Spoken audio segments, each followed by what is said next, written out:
My dear friends, welcome to our channel. Friends, ఈ వీడియోలో SBI life insurance వారి smart Platina plus scheme గురించి అయితే చూద్దాం. ఫ్రెండ్స్, ఇది ఒక ఇన్సూరెన్స్, దాంతోపాటుగా ఇన్వెస్ట్మెంట్. ఎవరికైతే కొన్ని నెలల పాటు ప్రీమియం పే చేసి తర్వాత మంత్లీ కానీ, హాఫ్ ఇయర్లీ కానీ, ఇయర్లీ కానీ ఎవరికైతే ఇన్కమ్ జనరేట్ చేయాలనుకుంటున్నారో, ప్రతి నెల వచ్చి వాళ్ళ అకౌంట్లో అమౌంట్ పడాలనుకుంటారో వాళ్ళకైతే ఈ స్కీమ్ అయితే ఉపయోగపడుతుంది. దానితో పాటుగా ఈ స్కీమ్లో బీమా కూడా కల్పిస్తారు, అంటే ఇన్సూరెన్స్ కవరేజ్ కూడా ఉంటుంది. ఎవరికైతే ఇన్సూరెన్స్ కవరేజ్ లేదో వాళ్ళు ఈ స్కీమ్ తీసుకుంటే ఇన్సూరెన్స్ కవరేజ్ ఉంటుంది. దాంతోపాటుగా మీరు చేసినటువంటి ప్రీమియంకి ఎవ్రీ మంత్ ఇన్కమ్ కూడా జనరేట్ అవ్వడం అయితే జరుగుతుంది. ఫ్రెండ్స్, ఇది ధనం భద్రత కలిపిన ఒక ఆశ్వాసన కలిగించే ఆదాయ పాలసీ.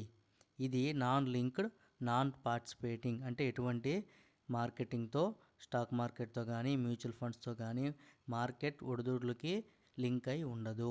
ఫిక్స్డ్ రిటర్న్స్ ఇస్తూ ఉంటుంది, అంటే మార్కెట్తో సంబంధం లేదు, స్థిర ఆదాయం ఇవ్వబడుతుంది ఈ స్కీము. దీని యొక్క ప్రధాన లక్షణాలు వచ్చేసి ఇన్కమ్ ఆప్షన్లు వచ్చేసి 2 ఉంటాయి. ఒకటి గ్యారంటీడ్ ఇన్కమ్, 2 లైఫ్ ఇన్కమ్. అంటే మరి ఇంకేం కాదు, గ్యారంటీడ్ ఇన్కమ్ అంటే ఎవరైతే ఈ ఆప్షన్ చూజ్ చేసుకుంటారో ప్రతి సంవత్సరం ఖచ్చితమైన ఆదాయం, సంవత్సరం అయితే కావచ్చు, మంత్లీ కావచ్చు, హాఫ్ ఇయర్లీ కావచ్చు, మీరు ఎవరైతే ప్రీమియం పే చేసిన తర్వాత మీకు ప్రతి నెల రెగ్యులర్ ఇన్కమ్ వస్తుంది కదా, ఆ వచ్చిన ఇన్కమ్ అనేది కాన్స్టెంట్గా ఉంటుంది. ఖచ్చితమైన ఆదాయం ఖచ్చితంగా, అంటే ఒకవేళ పాలసీదారు మరణించినా కూడా మిగిలిన సంవత్సరాల వరకు నామినీకి కూడా ఈ రెగ్యులర్ ఇన్కమ్ని అయితే అందజేయడం జరుగుతుంది. ఒకవేళ లైఫ్ ఇన్కమ్ ఆప్షన్ తీసుకున్నట్లయితే గ్యారంటీడ్ ఇన్కమ్ కాకుండా పాలసీదారుడు జీవితాంతం వరకు ఆదాయం ఉంటుందంటే పాలసీదారుడు జీవించున్నంత వరకు ఈ స్కీమ్ అయితే రన్ అవుతుంది. ఒకవేళ పాలసీదారుడు ఈ పాలసీ కాల వ్యవధిలో ఎప్పుడైతే మరణించినట్లయితే ఆ స్కీమ్ అక్కడితో ఆగిపోయి నామినీకి డెత్ బెనిఫిట్ అందజేయడం జరుగుతుంది. అదే గ్యారంటీడ్ ఇన్కమ్లో అలా కాదు. ఖచ్చితంగా పాలసీదారుడు మరణించినా సరే దాని తర్వాత నెక్స్ట్ మంత్ నుంచి ఎవరైతే నామినీ ఉన్నారో ఆ నామినీకి ఇన్కమ్ అయితే అందజేయడం జరుగుతుంది. తర్వాత పాలసీ అనేది మెచ్యూర్ అయిపోతుందో మెచ్యూరిటీ వెంబడినే ఆ నామినీకి అందజేస్తారు. గ్యారంటీ ఇన్కంలో ప్రీమియం పేయింగ్ టర్మ్, ప్రీమియం చెల్లింపు కాలం వచ్చేసి 6, 7, 8 లేదా 10 సంవత్సరాలు ఈ విధంగా ఉంటుంది. అందులో మనం ఒక దాన్ని సెలెక్ట్ చేసుకోవాలి. ప్రీమియం ఇన్కమ్ పేఅవుట్ పీరియడ్, అంటే మనం కొంతకాలం పాటు ప్రీమియం పే చేస్తాం, దాని తర్వాత నుంచి నెక్స్ట్ సంవత్సరం నుంచి మనకు అనేది ఇన్కమ్ జనరేట్ అవ్వడం జరుగుతుంది ప్రతి నెల. అది ఎలా ఉంటుందంటే 13, 15, 20, 25 లేదా 30 సంవత్సరాలు. మనం ఎంచుకున్న ప్రీమియం పేయింగ్ టర్మ్ బట్టి ఇన్కమ్ పేఅవుట్ పీరియడ్ కూడా డిసైడ్ చేయబడి ఉంటుంది. ప్రీమియం చెల్లింపు కాలాన్ని బట్టి నిర్ణయించడం ఉంటుంది. పాలసీ గడువు కాలం వచ్చేసి ఎలా ఉంటుందంటే ప్రీమియం పేయింగ్ టర్మ్, ఒక ఎగ్జాంపుల్గా మనం 10 సంవత్సరాలు ప్రీమియం పేయింగ్ టర్మ్ అనుకుంటే తర్వాత అదనంగా ఒక సంవత్సరం యాడ్ అవుతుంది. ప్లస్ ఇన్కమ్ పేఅవుట్ కాలం మనం ఒక 15 సంవత్సరాలు ఎంచుకుంటే మొత్తం ఈ పాలసీ వచ్చేసి 26 సంవత్సరాలు ఉంటుంది. 10 సంవత్సరాలు ప్రీమియం పే చేస్తాం, ఒక సంవత్సరం ఏ ప్రీమియం పే చేయి, మనకు ఎటువంటి ఇన్కమ్ రాదు. 11వ సంవత్సరం, 12వ సంవత్సరం నుంచి మళ్ళీ 26వ సంవత్సరం, అంటే 15 సంవత్సరాల పాటు మనకి రెగ్యులర్ ఇన్కమ్ అయితే రావడం జరుగుతుంది. మంత్లీగా మన ఇష్టం, మంత్లీ తీసుకోవచ్చు, హాఫ్ ఇయర్లీ, క్వార్టర్లీ, ఇయర్లీ, ఈ 4 ఆప్షన్లు ఏదో ఒకటి చూస్ చేసుకొని మనం ఇన్కమ్ అయితే తీసుకోవచ్చు. నెక్స్ట్ ఆదాయం తీసుకునే రకాలు, అంటే పేఅవుట్ ఫ్రీక్వెన్సీ, అంటే yearly, monthly, half yearly, quarterly మనం నచ్చినట్టు తీసుకోవచ్చు. మెచ్యూరిటీ లాభం వచ్చేసి పాలసీ ముగిసే సమయానికి చెల్లించిన మొత్తం ప్రీమియం యొక్క 110% లభిస్తుంది. ఒకవేళ పాలసీ అనేది మనం ఒక ₹1,00,000 పాలసీ తీసుకున్నాం అనుకో, అప్పుడు మనకి 1,10,000 మెచ్యూరిటీగా అందజేయడం జరుగుతుంది. ఇప్పుడు పాలసీ కంప్లీట్ అయిపోయిన తర్వాత ఈ మధ్యలో మనకి ఎవ్రీ మంత్ రెగ్యులర్ ఇన్కమ్ కూడా రావడం జరుగుతుంది. డెత్ బెనిఫిట్ వచ్చేసి ఇన్కమ్ మొదలయ్యే ముందు, అంటే ఒకవేళ ఆ పాలసీదారుడు ఈ ప్రీమియం పేయింగ్ టర్మ్ ఉంటుంది కదా, 10 సంవత్సరాలు కానీ చూజ్ చేసుకుంటాం కదా, ఈలోపు ఎప్పుడైనా చనిపోతే ఒకేసారి పెద్ద మొత్తంలో డెత్ బెనిఫిట్ ఇచ్చేస్తారు. స్కీమ్ అక్కడితో క్లోజ్ అయిపోతుంది. ఇన్కమ్ మొదలైన తర్వాత మనం ప్రీమియం పేయింగ్ టర్మ్ అయిపోద్ది, ఒక సంవత్సరం వెయిటింగ్ పీరియడ్ ఉంటుంది, దాని తర్వాత సంవత్సరం నుంచి మనకి ఇన్కమ్ అనేది జనరేట్ అవుతుంది మంత్లీ. అలాంటప్పుడు గ్యారంటీ ఇన్కమ్ ఆప్షన్లో డెత్ బెనిఫిట్తో ఇస్తారు. దాంతోపాటుగా అలాగే మిగిలిన ఆదాయాన్ని కూడా నామినీకి ఇచ్చే అవకాశం లేదా మొత్తంగా డిస్కౌంట్ చేసి విలువ ఇచ్చే అవకాశం కూడా ఉంటుంది. SBI life accidental death benefit rider కూడా ఈ స్కీమ్లో అవైలబుల్గా ఉంది.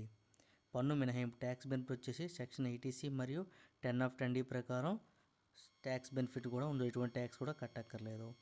ఉదాహరణకు ఒక 35,000 వయసున్న వ్యక్తి ప్రీమియం అనేది ₹1,00,000 సంవత్సరానికి ₹1,00,000 ప్రీమియం పే చేస్తే, ప్రీమియం పేయింగ్ టర్మ్ 10 సంవత్సరాలు అనుకుంటే, పేఅవుట్ పీరియడ్ 15 సంవత్సరాలు అనుకుంటే, యాన్యువల్గా మోడ్ ఆఫ్ పేమెంట్ అనుకుంటే, గ్యారెంటీ ఇన్కమ్ ఆప్షన్లో ప్రతి సంవత్సరం 96,320 ఆదాయం అనేది రావడం జరుగుతుంది. అంటే ఇప్పుడు 10 సంవత్సరాలు మనం పే చేస్తాం అంటే ఎన్ని లక్షలు పే చేస్తాం? 10 లక్షలు పే చేస్తాం. వార్షికం 10 లక్షలు కాబట్టి సంవత్సరం లక్ష కాబట్టి 10 లక్షలు మనకి ప్రీమియం పేయింగ్ టర్మ్ కాబట్టి 10 లక్షలు పే చేస్తాం. 11వ సంవత్సరం ఖాళీ. 12వ సంవత్సరం నుంచి 96,320 అంటే దగ్గరగా ₹1,00,000 రావడం జరుగుతుంది. అలాగే ఎన్ని సంవత్సరాలు వస్తుంది? 15 సంవత్సరాలు మన పేఅవుట్ పీరియడ్ కాబట్టి 15 సంవత్సరాల పాటు మనకి ₹1,00,000 అందజేయడం జరుగుతుంది. చివరికి 26వ సంవత్సరం కంప్లీట్ అయిపోయిన తర్వాత 11 లక్షలు అంటే మనం ఎంత పే చేసాం ప్రీమియం 10 లక్షలు 110% అంటే 11 లక్షలు మెచ్యూరిటీ లాభం అనేది మనకు అందిస్తారు. ఈ ఇన్కమ్ జనరేట్ అవుతుంది, అంతా 11 లక్షలు మనకి అమౌంట్ కూడా ఇస్తారు. ఇంటర్నల్ రేట్ ఆఫ్ రిటర్న్ వచ్చే సుమారు 5.4 to 5.6 మధ్యలో ఉంటుంది. రేట్ ఆఫ్ ఇంట్రెస్ట్ అంటే చాలా తక్కువగా ఉంటుంది. వడ్డీ కంటే ఫిక్స్డ్ ఎఫ్డి కంటే ఎక్కువగా ఉంటుంది, కానీ మిగతా మనం యూనిట్ లింక్డ్ ఇన్సూరెన్స్ ప్లాన్తో కంపేర్ చేసుకుంటే, అంటే మ్యూచువల్ ఫండ్స్ వీటితో కంపేర్ చేసుకుంటే చాలా తక్కువ అమౌంట్ అయితే మనకు రావడం జరుగుతుంది. దానికి గల కారణం ఏంటంటే ఇది ఒక ఫిక్స్డ్ రేట్ ఆఫ్ ఇంట్రెస్ట్తో ఖచ్చితమైన ఆదాయం, స్థిర ఆదాయం ఉంటుంది. అందులో అలా మార్కెట్ ఒడిదుడులు ఉంటాయి. స్థిర ఆదాయం ఉంటుంది, జీవిత బీమా కల్పిస్తారు, అంత ఇన్సూరెన్స్ కవరేజ్ ఉంటుంది. ఇన్సూరెన్స్ కవరేజ్ కూడా మనం ఎక్కడ తీసుకోవాల్సిన పని లేదు. వృద్ధాప్యంలో ఆదాయ భద్రత, ఇప్పుడు మనం ప్రీమియం పే చేసుకుంటే అప్పుడు మనకు ఓల్డ్ ఏజ్లో పిల్లల మీద డిపెండ్ అవ్వకుండా మనకి రెగ్యులర్గా ఇన్కమ్ రావడం జరుగుతుంది. పన్ను మినహాయింపు, దీనికి ఎటువంటి ట్యాక్స్ కట్టక్కర్లేదు. నామినీకి పూర్తిగా రక్షణ, అంటే ఒకవేళ మనం ముసలి అయిపోతే మన భార్య ఎవరైతే పాలసీదారు తీసుకున్నా అతని యొక్క వైఫ్కి నామినీ పెట్టుకుంటాం కాబట్టి అప్పుడు ఆ వైఫ్కి కూడా మన పిల్లలు చూడాల్సిన అవసరం లేదు. నామినీకి కూడా పూర్తి రక్షణ ఉంటుంది, డెత్ బెనిఫిట్ కూడా అందుతుంది. అవగాహన అవసరం. ఇందులో కారణం ఏంటంటే ఇంట్రెస్ట్ అనేది కొంచెం తక్కువ ఉండడం వల్ల మనకు ఆదాయం కొంచెం తక్కువ వస్తుంది. ఆదాయం స్థిరంగా ఉండే కానీ ద్రవ్యోల్బణంలో దృష్టి పెట్టదు. అంటే ఇన్ఫ్లేషన్ ఎవరి ఇయర్ 7% పెరుగుతూ వస్తుంది కదా, వస్తువుల మీద కానీ రేటు కానీ పెరుగుతూ వస్తుంది. దాని ప్రకారం ఇది మనకు కొంచెం లాస్ లాగా ఉంటుంది. మార్కెట్ ఆధారిత పెట్టుబడుల కంటే రాబడులు తక్కువ ఉంటాయి. ఎందుకంటే రేట్ ఆఫ్ ఇంట్రెస్ట్ అనేది 5 to 6% మాత్రమే ఉంది కాబట్టి అమౌంట్ కొంచెం తక్కువగా వస్తుంది. దాంతోపాటుగా ఒకేసారి ఎంపిక చేసిన తర్వాత ఇన్కమ్ ఆప్షన్ మార్చడం సాధ్యపడదు. అయితే మనకి ఇన్కమ్ ఆప్షన్ ఉన్నాయి కదా, అది మార్చడం కూడా అవకాశం లేదు ఈ స్కీమ్లో. ఎవరికి అనుకూలం? స్థిర ఆదాయం కోసం చూస్తున్నారో, ఎవరైతే సేఫ్టీ భద్రతను ముఖ్యంగా పరిగణలో తీసుకుంటారో వాళ్ళందరికీ ఈ స్కీమ్ అయితే ఉపయోగపడుతుంది. ఎటువంటి టెన్షన్స్ ఉండవు, ఫిక్స్డ్ రిటర్న్స్ వస్తాయి, ఖచ్చితంగా రిటర్న్స్ ఉంటాయి. దాంతోపాటు బీమా కూడా కల్పిస్తారు. 10 ఏళ్ళలోనే ప్రీమియం చెల్లించి తర్వాత ఆదాయం పొందాలనుకునే వారికి ఇది బాగా ఉపయోగపడుతుంది. నెక్స్ట్ ప్లాన్ రకం వచ్చేసి నాన్ లింక్డ్ నాన్ పార్టిసిపేటింగ్, అంటే ఇది ఎటువంటి స్టాక్ మార్కెట్తో సంబంధం లేదు, మార్కెట్తో సంబంధం లేకుండా ఫిక్స్డ్ రిటర్న్ జనరేట్ చేస్తుంది.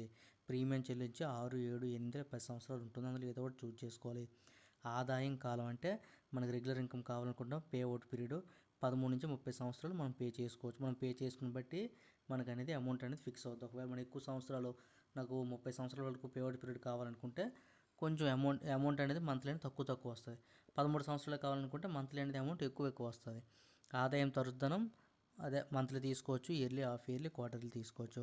మెచ్యూరిటీ వచ్చేసి చెల్లించిన ప్రీమియంకి 110%. ఎంతైతే మనం ప్రీమియం చెల్లిస్తామో ఆ ప్రీమియంకి ₹1,00,000 చెల్లిస్తే 1,10,000, 10 లక్షలు చెల్లిస్తే 11 లక్షల రూపాయలు అనేది మెచ్యూరిటీగా లాస్ట్లో ఇస్తారు మనకి. డెత్ బెనిఫిట్ వచ్చేసి ఒకవేళ మరణించినట్లయితే పాలసీ కాల వ్యవధిలో 11 రెట్లు ప్రీమియం లేదా 105% ఆ ప్రీమియం. ఎంతైతే ప్రీమియం చెల్లిస్తామో ఆ ప్రీమియానికి, అంటే సంవత్సర ప్రీమియానికి 11 రెట్లు ఇస్తారు. ఒకవేళ మనం సంవత్సరం ₹1,00,000 ప్రీమియం చెల్లిస్తాం అనుకో ఇయర్లీ, మనకు వచ్చేసి బెనిఫిట్ 11 లక్షల రూపాయలు డెత్ బెనిఫిట్గా అదనంగా వస్తుంది, మెచ్యూరిటీ కాకుండా.